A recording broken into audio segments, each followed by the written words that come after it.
Man, let me tell y'all something. How you start your day is how you live your life. You ever seen somebody stub their toe in the morning, spill their coffee, miss the bus, and boom, whole day ruined? That ain't coincidence. That's a pattern, partner. See, when I was broke, tired, and trying to figure life out, I used to just wake up and react. I had no plan, no purpose, just vibes and bills. But when I learned to start my day with intention, things began to change. So, Doc, let me ask you this. Why is starting your day with purpose so life-changing? And how can folks build that habit when they feel stuck or uninspired? Steve, you've touched on something incredibly powerful. Most people don't realize that how you begin your morning is the launching pad for your entire life trajectory. A man who wakes with confusion will walk in confusion. But the man who rises with clarity and faith, he becomes unstoppable. Purpose isn't something you find, it's something you decide every day. Each morning is a fresh page, and what you write on it determines the story you'll live out that day. But the enemy of purpose is passivity. Waking up, checking your phone, scrolling through everyone else's life before you even greet your own. I always advise this: before you talk to the world, talk to God. A moment of stillness, a short prayer, a quiet affirmation like that. This is the day the Lord has made.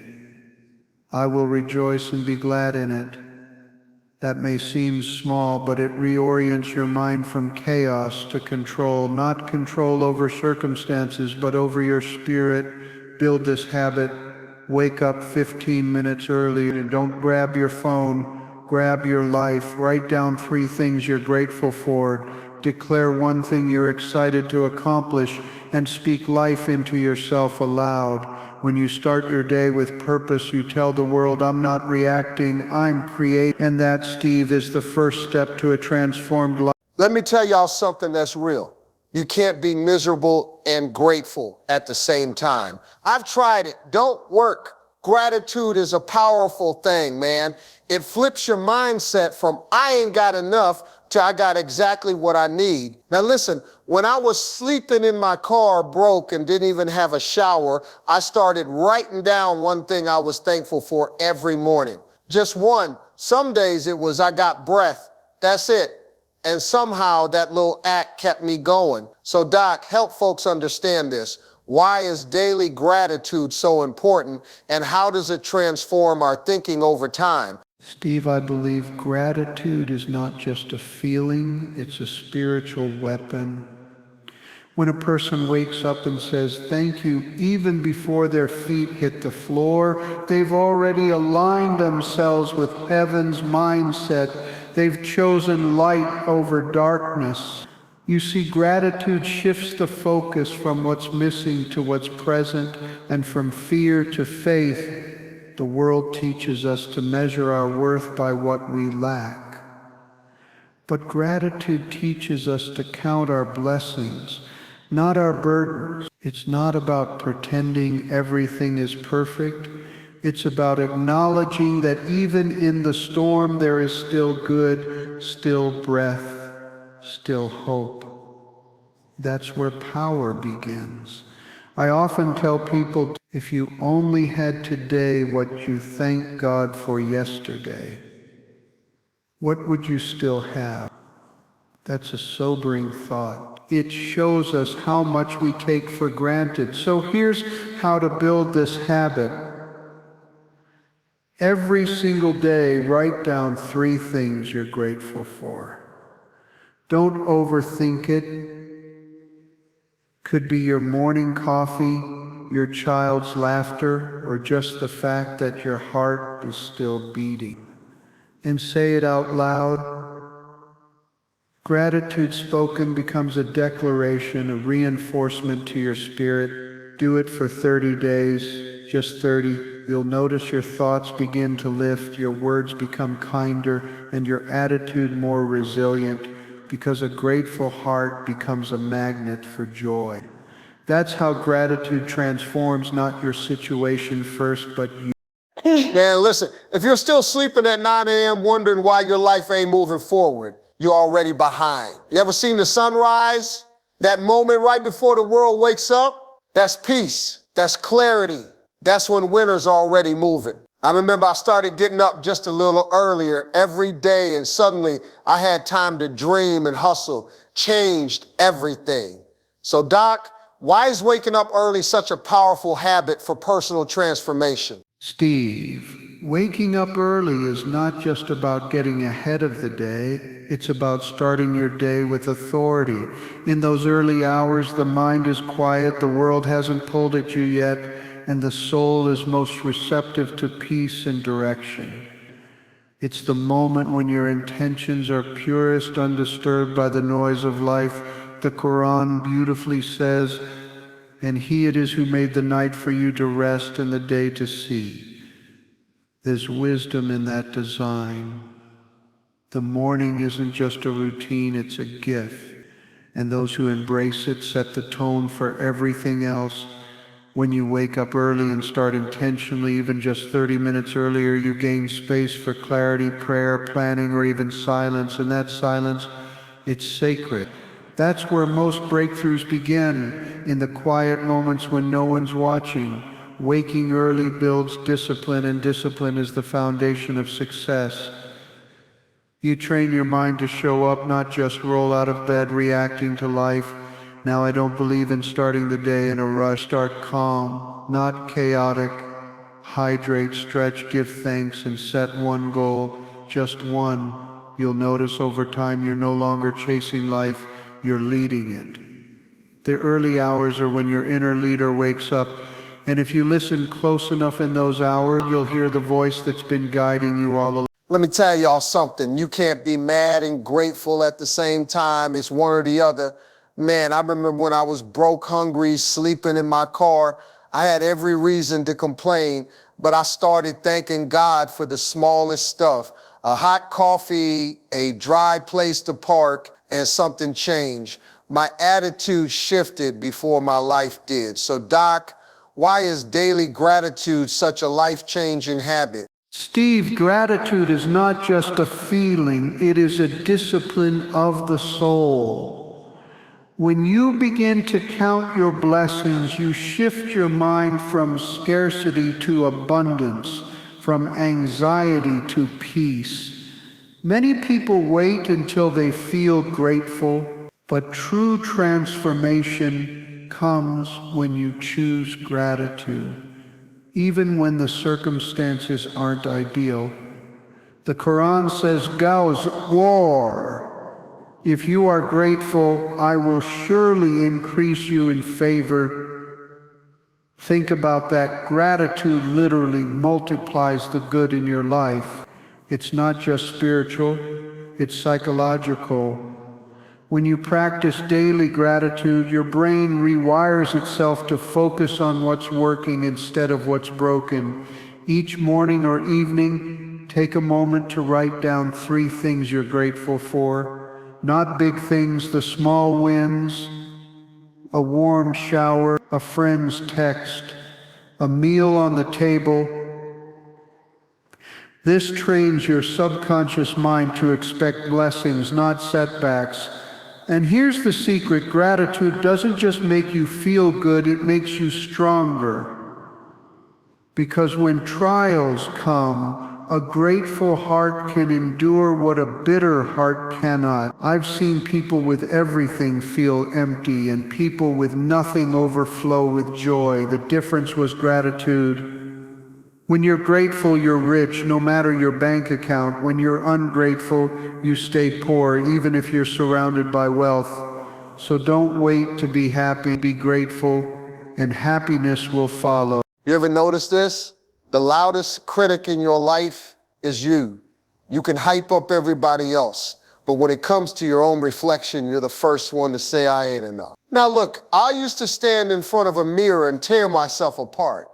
"You ain't funny enough, you too country, they ain't gonna take you serious." But the day I shut that voice up, things started changing, because that voice was lying. So Doc, tell us this. Why is cutting out negative self-talk so important if someone wants real change? Steve, that voice in your head, it's either your best coach or your worst enemy. And most people go through life being bullied by their own thoughts.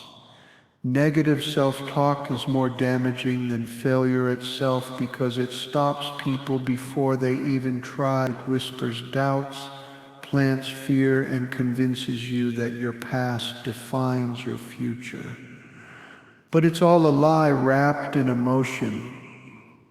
Transformation begins the moment you start talking to yourself, not listening to yourself. When you start feeding your mind with empowering thoughts like I am capable, I am learning, I am growing, everything changes. People assume confidence is about talent or appearance. It's not. Confidence is the byproduct of your self-talk. Speak defeat and you'll feel defeated. Speak life and you'll feel alive. I've seen it with high-level professionals and everyday people. The most dramatic breakthroughs often come from the smallest mindset shifts. Just changing "I can't" to "I'll try" can unlock a new reality. Now, I'm not saying ignore your flaws. I'm saying speak to yourself the way you'd speak to a friend you love, with truth, but also with kindness and belief.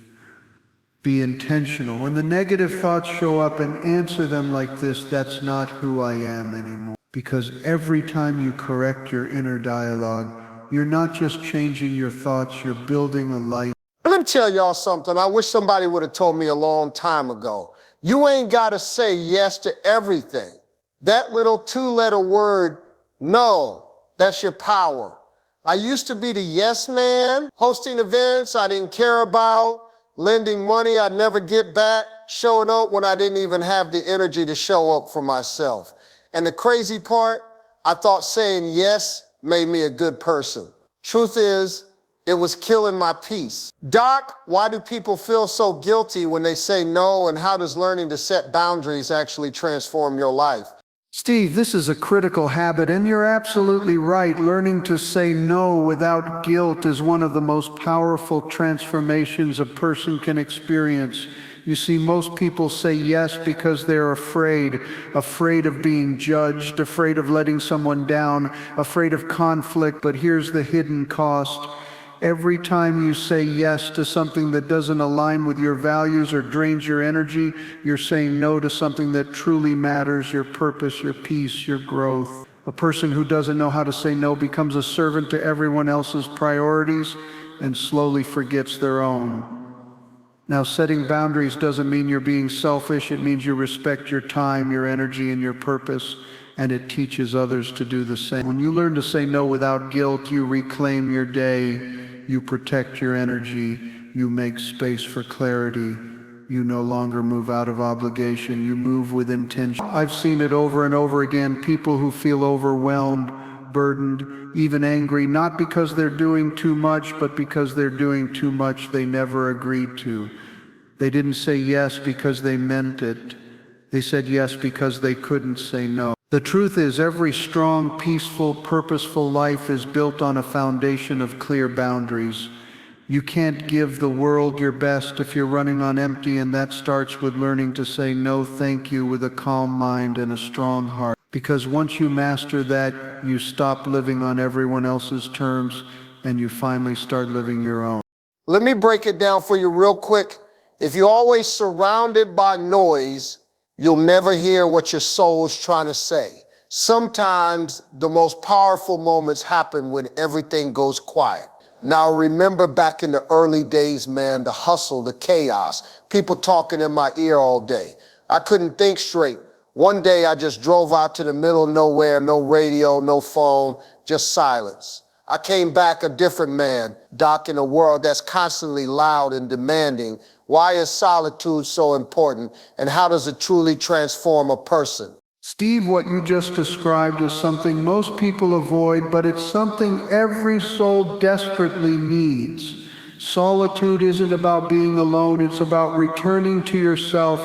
You see, we live in an age of constant stimulation, notifications, headlines, demands, opinions, all pouring in like a flood, and most people don't even realize they've been swept away by it. They've lost their inner voice because they've never given it time to speak. Stillness, is where transformation begins.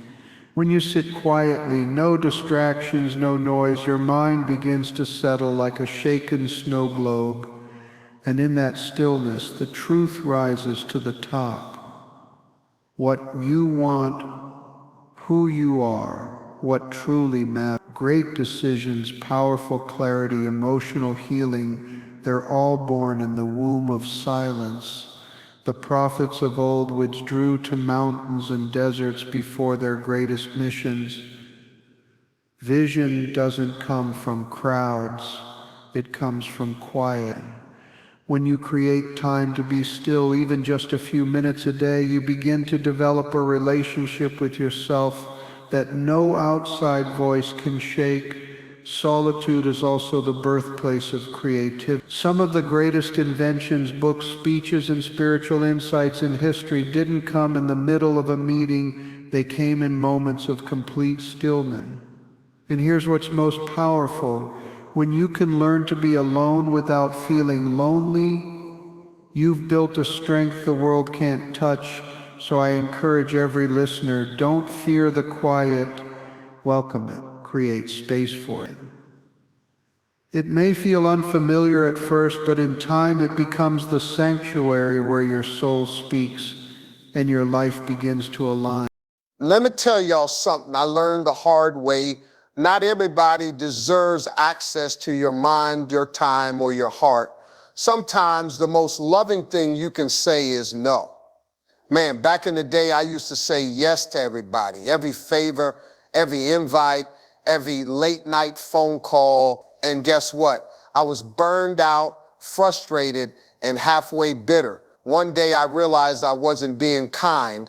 I was being careless with my energy. Doc, why is it so important to protect your personal energy and set boundaries? And how does doing that reshape your life? Man, in this loud world we living in, with phones buzzing, opinions flying, and everybody in a hurry, you know what's rare? Just sitting still and listening to your own soul. I remember one morning I was sitting on my porch, no phone, no noise, just me and the quiet. And in that stillness, I realized I'd been running so fast I didn't even know where I was going. That moment right there changed the direction of my whole week. Doc, why is stillness so powerful? And how can practicing it actually transform someone's life? Steve, that still moment you experience, that's what I call sacred space. Stillness is not just the absence of noise, it's the presence of clarity. In today's fast-paced world, people are constantly bombarded, information, opinions, pressure, distractions. The result, anxiety, confusion, disconnection from purpose. But in stillness, we quiet all that external chatter and reconnect with the voice that matters most, the one within. You see, silence isn't empty, it's full of answers. When you take time to pause, to reflect, to breathe deeply and listen without trying to control or react, you create room for insight. It's in those moments that new ideas are born, old wounds begin to heal, and direction becomes clear. Many people chase peace in material things or constant activity, but peace is an inside job, and it begins with intentional stillness, even if it's just 10 minutes a day. Sit in a quiet room, breathe, observe your thoughts without judgment. Ask yourself, what do I need to hear today? What am I avoiding? What truly matters right now? When you do that consistently, a powerful transformation happens. You stop living reactively and start living purposefully. Your decisions become wiser, your emotions more balanced, and your connection with your Creator deeper. Stillness is the soil in which wisdom grows, so I urge anyone listening, don't be afraid of quiet. Don't fill every moment with noise. Sometimes the most important conversation you'll ever have is the one you have in silence with yourself.